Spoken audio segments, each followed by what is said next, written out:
अहंता नाही, कुठल्याही प्रकारची अहंता नाही असं वर्तन. निमित्ताचा धनी केला असे प्राणी माझे माझे म्हणून व्यर्थ गेला. तर आपल्याला काय घ्यायचंय संत महात्म्यांच्या या वाङ्मयामधून, त्यांच्या अनुभवातून? तर परमार्थ हा नुसता बोलण्याचा विषय नाही, नुसता ऐकण्याचा विषय नाही. देखोने ऐकोने नवैर झाले विषयाचे नंपट बाजून यमपुरी नेले. हा जो काही जन्माला येणं आणि मरण त्याशी ममतेचे नवल सगळी माते नकोती बाबूल म्हणून जन्म मरणाचे दुसरी जवळते. जन्म मरणाच्या या बहुसागरामध्ये जीव वेगवेगळ्या का खातो? अहममता असल्यामुळं. अहममता काही केल्या जात नाही म्हणून अहंकार केला आणि तुका म्हणे देव झाला. हे अभंग जे आहे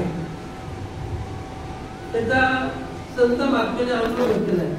तुम्हाला आपल्याला पण त्याचा अनुभव घ्यायचा आहे. अहंकार केला तुका म्हणे देव झाला.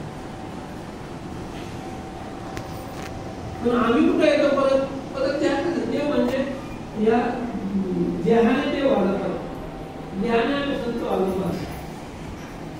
संत ही पदवी ज्ञानाला नाही, संत ही पदवी ज्ञानाला. सुगरण ही पदवी या माता माऊलींच्या ज्ञानाला करता ज्ञानाला. डॉक्टर ही पदवी ज्ञानाला ज्ञानाला. वकील ही पदवी ज्ञानाला.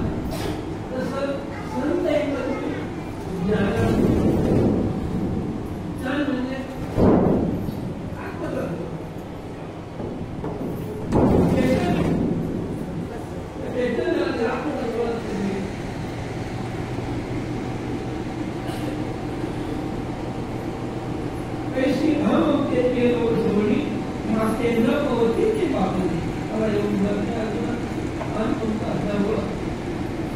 आणि जन्म आणि मरण या गोष्टी मग आता जन्म मरण चांगलं आहे का? वेळा जन्माला आले किती वाले पंचित परिचे नवनी जीव झाला शरण केला भगवंताला शरण जायचंय, संतांना शरण जायचंय. अशा करता हे शिकवण्याचं आणि त्याचा अनुभव घ्यायचा की भगवंताला जर मला कळलं पुण्य फळाने बहुता दिसा भाग्य होते. आता तसा पाठ चाललाय, भजन चाललंय, रामायण चाललंय, महाभारत संग्रह चालले येतात, रामायणाचार्य भागवताचार्य कीर्तन प्रवचन. किती मंडळी देवाचं नामस्मरण करते रोज. देवाचं नाम ठाईचं पैसोनी करा एक चित्त म्हणजे आवडी आनंद टाळव. त्या भगवंताला एक तास अर्धा तास तुम्ही आळवतोय त्याचं नाम घेतात तू कसं काय व्यवस्था? नामच जर घेतल्या मुखी नाम हाती मोक्ष. नाम असेल मुखात तर मोक्ष आहे. म्हणून सगळ्यांना विनंती आहे की सगळ्यांनी देवाचं नामस्मरण करावं, नामामध्ये रंगून जायचं आणि त्या बोधाचा निश्चय करायचा. बुद्धी निश्चय आत्मना ब्रह्मरूप भावी आपण आपण ब्रह्मनिष्ठा राखे परिपूर्ण तत्परायण अहर्निशी. ऐशे व्यापक ज्ञान भले दयाच्या हृदयातील दिवशी आली त्याची समता दृष्टी बोले विशेष आणि मग समदृष्टी निर्माण होता. हा असा तो तसा हिंदे राहतो समदृष्टी होती. कौरवांच्या यज्ञामध्ये अशी मंडळी देवाला बसली होती. भगवान परमात्म्याने दुर्योधनाला बोलवलं, सांगितलं दुर्योधना ही जी मंडळी देवाला बसले त्याच्यामध्ये सज्जन किती आहेत ते जरा मला तू सांग. दुर्योधन सगळं म्हणलं त्या पंक्तीमध्ये फिरून आला, सांगितलं देवा एक पण नाही, सगळेच दुर्योध एवढे सुद्धा. देवाला धर्मराजाला बोलतो, धर्मराजा ह्या पंक्तीमध्ये दुर्जन किती आहेत हे जरा मला सांग. त्याला सांगितलं होतं सज्जन किती आहेत, याला सांगितलं दुर्जन किती आहेत. धर्मराजा त्या पंक्तीमध्ये फिरतात, परमार्थ कळला होता, परमार्थ अनुभवाला आलेला होता धर्मराजाला देवाच्या कृपेने. त्या पंक्तीमध्ये फिरतात धर्मराजा आणि सगळ्यांना सांगतात की ताई माई अक्का दादा भाऊ पोटभर जेवा, जे लागेल मागून घ्या, सावकाश जेवा, घाई करू नका. आणि देवाकडे आले, सांगितलं देवा दुर्जन एक पण तुमच्यामध्ये आणि यांच्यामध्ये काही फरकच नाही.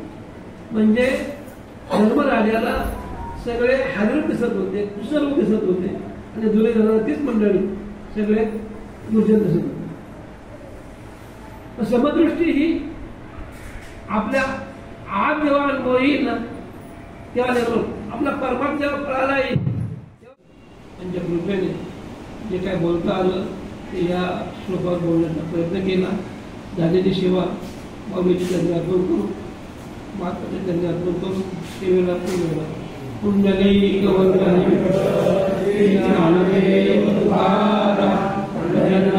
भगवान माऊली ज्ञानेश्वर महाराज, एकनाथ महाराज, सर्व संतान की जय, सद्गुरुनाथ महाराज, सच्चिदानंद श्रीपाद बाबा की, सच्चिदानंद रामनाथ बाबा की, सच्चिदानंद काशीनाथ बाबा की, सच्चिदानंद एकनाथ बाबा.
सर्वांना जागेवरती प्रसाद देण्यात येईल, फक्त 5 मिनिटं आपले नाही.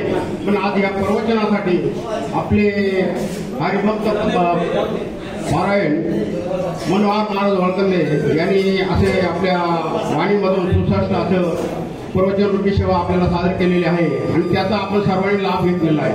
आता फक्त 5 मिनिटं सर्वांनी शांततेने बसायचं आहे.